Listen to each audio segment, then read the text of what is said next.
30 ঘন্টা পার এখনো নিখোঁজ তমলুকের নীলকণ্ঠা গ্রামের বিমল মাইতি। আনন্দপুরের অগ্নিকাণ্ডে চোখের জলে বাড়ির ছেলেকে ফিরিয়ে দেওয়ার আর্তি এবার পরিবারের। রবিবার গভীর রাতে আগুন লাগে আনন্দপুরের একটি কারখানায়। ভয়াবহ অগ্নিকাণ্ডে কার্যত ধ্বংসস্তূপে পরিণত হয় কারখানাটি। পূর্ব মেদিনীপুরের মোট 13 জন এখনো পর্যন্ত নিখোঁজ। তাদের বাড়ি বাড়ি পৌঁছচ্ছে প্রশাসন। নন্দকুমারের বরগদার বাসিন্দা সন্দীপ মাইতি, তিনি নিখোঁজ ছিলেন গতকাল, আর সেই খবর প্রকাশ করেছিলাম আমরাই। সন্দীপ মাইতির হাত ধরে নীলকণ্ঠার বিমল মাইতি শ্রমিক হিসাবে কাজে যোগ দিয়েছিলেন প্রায় 12 বছর আগে। ঘটনার পর থেকে এখনো তিনি নিখোঁজ।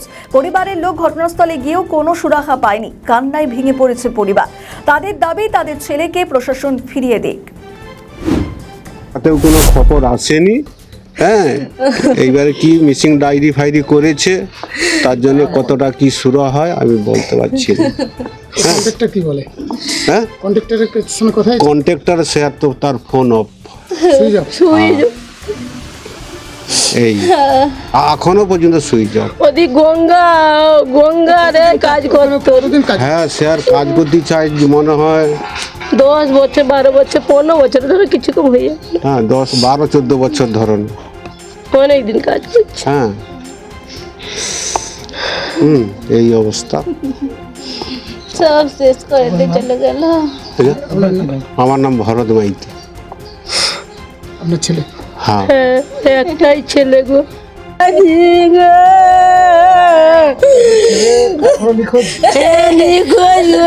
বাবা জানি গো, এনে দাও না গো তোমরা।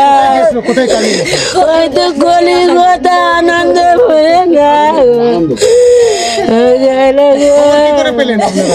খবর মধ্যে এখানে মোর বাপের এখানে ঠিকাদার ছিল। সে ঠিকাদার ঘর পেলাছে, সেও খবর দিল, তবে তো জানতে পারিনি গো। একা গেছিল? আমাদের এখান থেকে তো এক লাগাইল। খবরটা কি দিল ঠিকাদার? সে নিজে আমার পূজাও গাছ, তাদের ঠিকাদার বেড়া বেড়া একসঙ্গে পাশাপাশি থাকে আর কি।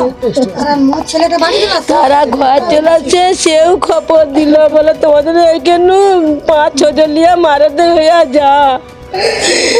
তারপর কালকে তো কোনো খোঁজ পাইনি, আজও গেছে খোঁজ পাইনি, কিছু পাইনি। আমার ছেলের নাম বিমল মাইতি। আমার ছেলের নাম, আর যে যার ঠিকাদারে কাজ করতেন তার নাম সন্দীপ মাইতি। কাজ করতে ফুলের কাজ করতেন না, ওই ময়না আছে ঠিকাদার, তারও কাজ করতেন লেবার হিসাবে আর কি কাজ করতেন। আমাদের ভিডিও ভালো লাগলে লাইক ও শেয়ার করুন। কমেন্ট সেকশনে আপনাদের মতামত জানান। আরও ভিডিও পেতে আমাদের চ্যানেলটিকে সাবস্ক্রাইব করুন এবং প্রতি মুহূর্তে খবরের আপডেট পেতে প্রেস করুন বেল আইকন।